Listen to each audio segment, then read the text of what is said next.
Shalom, shalom, frères et sœurs en Christ, et bienvenue à la Rhapsodie du vendredi 6 janvier 2023. Rhapsodie écrite par le pasteur Chris Oyakilome, et la lecture vous est offerte par les vérités de l'Évangile. Le thème d'aujourd'hui est « Voir selon la perspective du royaume ». Alléluia. Et le verset de 2 Corinthiens 4, verset 17 qui nous dit « Car nos légères afflictions du moment présent produisent pour nous, au-delà de toute mesure, un poids éternel de gloire. » Alléluia. Le pasteur Christ dit « Pensez à ce que nous venons de lire. Une réalité étonnante. Peu importe le nombre de persécutions et d'adversités auxquelles vous faites face en ce moment, ce sont des afflictions légères, dont la durée de vie est éphémère. Mais ce n'est pas tout. Ces légères afflictions produisent pour vous un poids éternel de gloire. Béni soit Dieu. Cette crise que vous pensiez venir vous écraser à une durée de vie passagère, si vous restez concentré sur la parole, il y a un poids de gloire bien plus excessif et éternel qui résultera certainement de la situation.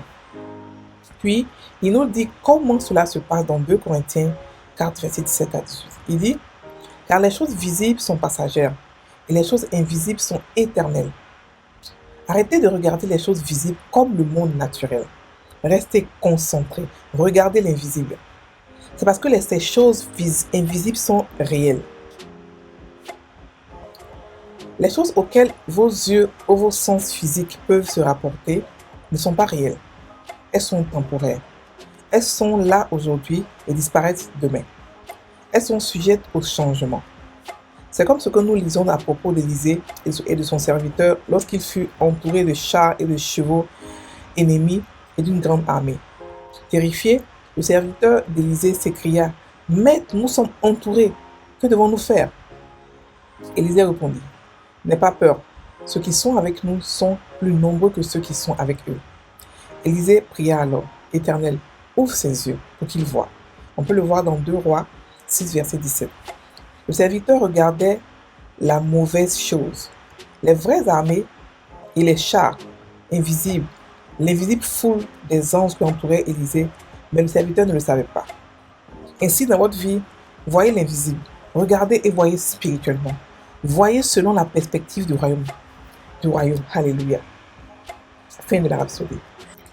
Alors, le pasteur aujourd'hui nous explique comment est-ce que nous devons vivre dans la vie chrétienne. Il nous explique comment est-ce que nous devons penser. Nous devons penser comme notre royaume. Nous devons penser comme les gens de notre royaume pensent. Comment est-ce qu'on pense? Chez nous, on pense possibilité. On ne pense pas impossibilité. On ne pense pas défaite. On ne pense pas pleurs. On ne pense pas échec. On ne pense pas pitié, compassion. Non, pas compassion, je veux dire mendier. Non. On est des rois. On est des rois et on ne laisse rien nous déstabiliser. Parce qu'on a été bénis de toutes les bénédictions de Dieu. On a été bénis du nom de Jésus, avec lequel nous pouvons chasser toute difficulté. On a été bénis de la parole de Dieu. On a été bénis de l'Esprit de Dieu. On a été bénis de la nature de Dieu. Donc, on est des rois qui vivons à Sion, ou dans le royaume des cieux, et qui possédons le monde. Donc, on n'est pas ceux-là qui sont désavantagés. On n'est pas des victimes pour penser comme des mendiants, pour penser comme des hommes ordinaires, pour penser comme des humains. On n'est pas du tout humains. Donc, ça veut dire que quand les problèmes arrivent, quand les afflictions arrivent, il a dit quoi? 2 Corinthiens 4, 17 nous dit que car nos légères afflictions du moment. Ça veut dire que ce que nous vivons en ce moment comme difficulté, la Bible appelle ça légère affliction. Pourquoi? Parce que c'est passager. Il dit nos légères afflictions du moment produisent pour nous au-delà de toute mesure. Ça veut dire que si par exemple l'affliction est là, sache que le 1% d'affliction que tu auras, de difficulté que tu auras, ça va produire pour toi 99% de gloire. De un petit pourcentage de difficulté va produire pour toi 99% de gloire, 99% de victoire, 99% pour grandir en grâce, pour grandir en autorité, pour grandir spirituellement. Donc chaque petite difficulté pour nous est une opportunité. C'est pour ça la Bible dit que tout concourt à notre bien. Parce qu'on peut transformer chaque difficulté à notre avantage. Comment? On prend la difficulté, c'est une opportunité. Et on commence à parler à la difficulté. On lui parle, on lui dit ce qu'elle doit faire. On commande, on la prend et on l'envoie. Elle devient pour nous un esclave, un messager pour pouvoir servir nous-mêmes nos propres desseins. Donc, on ne peut pas être désavantagé. La Bible nous a donné le pouvoir, Dieu nous a donné le pouvoir sur Satan et sur tout son ennemi, sur la mort, sur la maladie, sur les difficultés, sur le péché, sur tout. Donc, on n'est pas ceux-là qui sont désavantagés, on n'est pas des victimes. Donc, quand les difficultés arrivent, qu'est-ce qu'on en fait? Ce sont des opportunités. On les prend comme des escaliers, on les prend et on monte en gloire. On les prend comme des escaliers pour monter en gloire. C'est là la Bible Paul nous disait que, Jacques nous disait, pardon, d'être content là qu'on a des difficultés. Pourquoi? Parce que ce sont des opportunités pour nous de monter en gloire. Parce que ça crée en nous la patience. Ça crée en nous des choses même plus grandes que ce qu'on a eu comme difficulté. Comme je dit que 1% de difficulté produit 99% de gloire. Donc, quand vous comprenez qu'une difficulté est là pour vous glorifier, pour encore vous faire rentrer en gloire, soyez contents. C'est pour ça qu'on doit louer Dieu. Au moment des difficultés, qu'est-ce qu'on fait? On loue Dieu. On adore Dieu parce que ce sont des difficultés qui vont nous permettre de rentrer dans une autre intimité avec Dieu, de connaître une autre facette de lui, de connaître encore son amour, de grandir dans son amour. Donc, on saute de joie. Pas parce que Dieu nous a donné des difficultés, non, c'est pas lui qui donne les difficultés. Mais comme on ne peut pas être maudit, on ne peut pas être désavantagé, chaque difficulté, on le tourne à notre avantage. On le tourne à notre avantage. On voit dedans que, ok, la difficulté est là. Quelle est la solution? Je suis la Bible que je suis la solution de ce monde. Je suis la lumière, donc je suis la solution. Donc, quelle est la solution?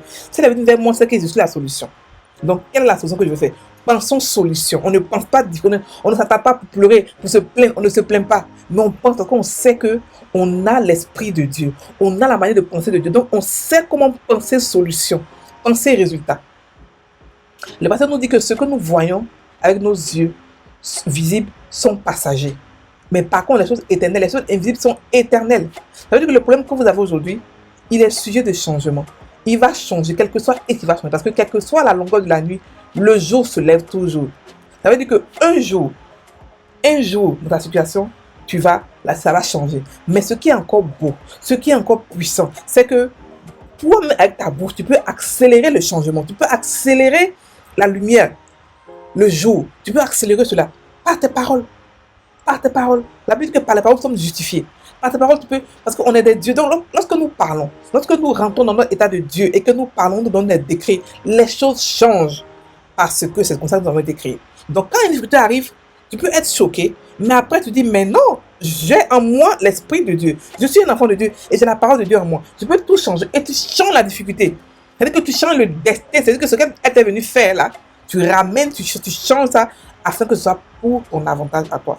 Parce que tout ce qui est visible peut être changé, mais tout ce qui est invisible est éternel. Le pasteur a donné l'exemple de Élisée qui était entouré de plusieurs chats et autres là, déjà qui devaient l'attaquer avec son serviteur. Son serviteur a eu peur. Mais il a dit au serviteur que tu ne sais pas qui est autour de nous. Il a prié Dieu et Dieu a ouvert les yeux du serviteur. Et le serviteur a vu des gens, des anges, des armées d'anges autour de lui. Donc ce qu'il ne voyait pas, c'est que c'est ce que Dieu avait dit, c'est ce qui était plus important que ce qu'il voyait. Même Job croyait qu'il n'était pas protégé par Dieu. Mais lorsque tu lis le livre de Job, tu te rends compte que non, Dieu avait protégé Job. C'est pour cela que Satan a essayé, il n'a pas pu parce que Dieu avait protégé Job. Mais Job ne voyait pas, il ne savait pas qu'il était protégé. Il n'avait aucune idée qu'il était protégé. Il voyait il pouvait voir ses yeux physiques, mais il ne voyait pas les yeux spirituels. Frères et sœurs en Christ, chacun de nous ici a un cortège d'anges autour de lui. Parce que nous sommes royaux, nous sommes des rois. Chacun de nous a un cortège. On se déplace avec des anges et des anges. Parce que on est des rois. Et lorsque nous faisons des combats spirituels, lorsque nous prions et intercédons pour les nations, on a aussi à nos dispositions des armées d'anges pour pouvoir combattre pour nous. Quand on donne des ordres, les anges combattent, les anges exécutent. On n'est pas ordinaire. On n'est pas normal. On est des extraterrestres. On est des enfants de Dieu. Il faudrait que le chrétien commence à comprendre qui il est en Christ. Et ce n'est pas celui-là qui pleure, qui se lamente, qui se plaint. Non. La plainte et les lamentations font que les problèmes durent. C'est ce qui a fait que les enfants d'Israël ont duré dans le désert. Le désert n'existe pas. Le désert a été seulement créé parce que les enfants d'Israël se sont plaints, se sont lamentés. Donc si vous voulez continuer, si vous voulez avoir un désert, commencez à vous lamenter. Sinon, le désert n'existe pas. La preuve, dans le Nouveau Testament, on ne parle pas de désert. On ne parle pas de désert. On parle par contre des gens qui se sont lamentés, qui ont duré dans leur plainte et qui ont eu des maladies très longues, comme le monsieur qui était malade à la piscine de Bethsaïda. Nos frères et sœurs en Christ, on est des gens supérieurs.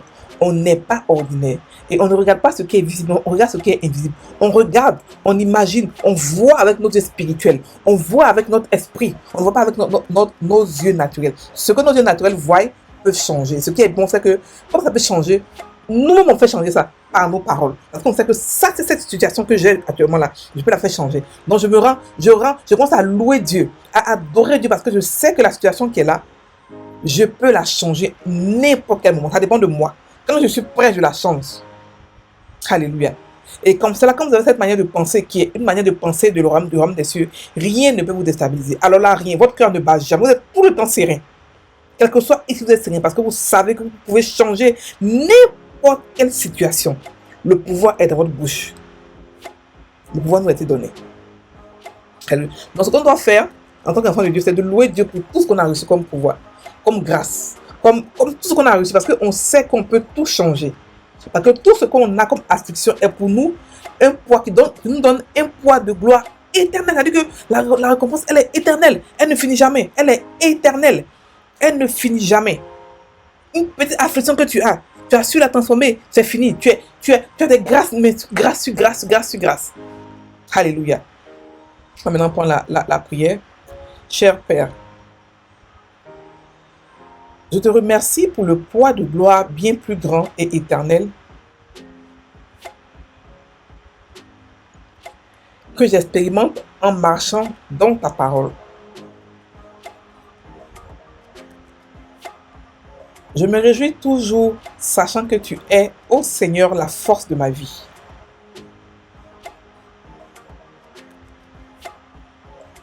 Par laquelle je triomphe glorieusement en toute situation. Régnant dans la justice, la grâce, la sagesse et dans la connaissance de Christ. Amen. Alléluia. Alléluia. Frères et sœurs en Christ, on va maintenant méditer sur le verset d'ouverture qui dit 2 Corinthiens 4, verset 17, qui nous dit que car nos légères afflictions du moment présent produisent pour nous au-delà de toute mesure un poids éternel de gloire. Alléluia. Méditons là-dessus. Quel que soit ce que je traverse, ça produit pour moi, au-delà de toute mesure, ça produit pour moi un poids éternel de gloire. Ça produit en moi la gloire de Dieu. Ça produit en moi la patience. Ça produit en moi une récompense éternelle. Ça produit en moi l'amour de Dieu. Ça me fait monter en grâce, monter en puissance, monter en autorité, monter en compassion, monter en amour.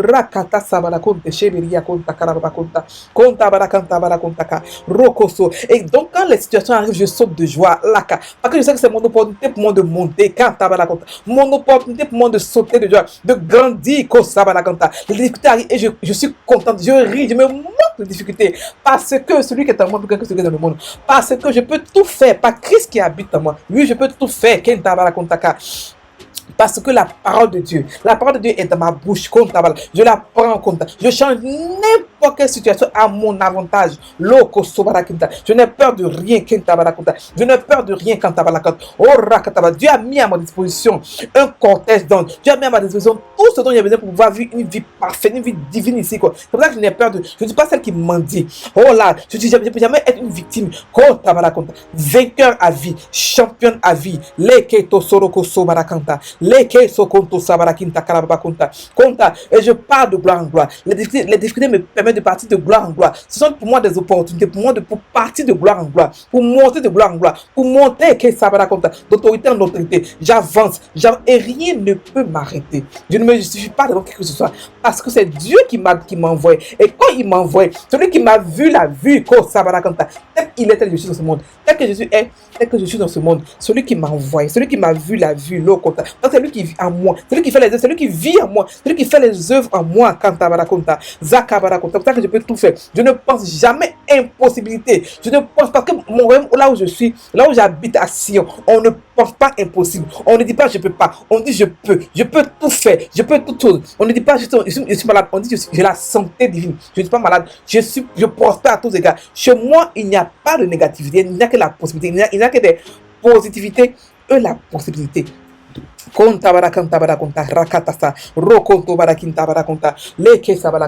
chante de gloire, je glorifie de tous les jours à cause de ce que je reçois comme difficulté. Parce que difficulté là, je sais comment le transformer à mon avantage. Je sais comment parler aux difficultés. Je sais comment changer tout à mon avantage. Parce que tout concourt à mon bien. Tout est il n'y a rien qui peut me concourir il n'y a rien. Oh là, je ne suis pas celle qui se plaint contre Abalaka, qui se lamente, qui pleure, non, qui mendie Dieu. Je suis celle au contraire qui rend gloire à Dieu, qui rugit de joie et de gloire quand je vois les difficultés, parce que je sais que pour moi, ce sont des pains que je prends, je mange, je change n'importe quelle situation à mon avantage. Rakata sabarakonto, kento sakabarakonta, rabakonta, rakanta, jokarabakonto so, rabakonto so, riekenta barakonta, barakonta, sekebiria konta, barakinta ke. Dokinta sabarakonta barakinta lekesa lobabakanta barakonta. Rien, je peux jamais être dans cette vie-là désavantagé. Je peux jamais être désavantagé. C'est impossible pour moi d'être désavantagé. Parce que celui qui est en moi est plus grand que celui qui est dans moi. Le Dieu puissant habite. Je suis sa maison. Je suis son église. Je suis sa demeure. Donc je ne peux jamais être celle qui pleure contre. Celle qui se lamente. Celle qui se plaint. Non, au contraire. Oh, Kanta. Je glorifie Dieu. Tu as dans toutes les difficultés de glorifier Dieu. Parce que je sais que ce que je vois. Ce que je vois maintenant est sujet de changement. Ce que je vois maintenant, je peux le changer par ma bouche. Je peux tout changer. Parce que c'est moi qui suis au contrôle. C'est moi qui suis au contrôle. Oh, c'est que tabarakonta, c'est rakato, c'est lokoto konto zobarakinta barakonta, konta barakanta. Je marche selon la perspective de Dieu. Selon la perspective de mon royaume, là où je suis. De Rome des cieux. Je ne vis pas comme avec les lois de ce monde. Je vis avec les lois de Dieu. Je vis illimité. Je vis grand. Je vis impossible. Il n'y a pas d'impossible. Je vis tout est possible. Je peux tout faire. Tout est à moi. C'est comme ça que je pense. Parce que c'est comme ça que mon royaume est. C'est comme ça que nous pensons au Rome des cieux. Alléluia. Merci Seigneur pour cette manière de penser. Merci pour cette mentalité que tu me donnes. Parce que Seigneur, je pense comme toi, je parle comme toi, j'agis comme toi, je suis comme toi, je suis tel que tu es. Oh, kanta barakunta, karabakunta. Merci Seigneur. Alléluia, alléluia.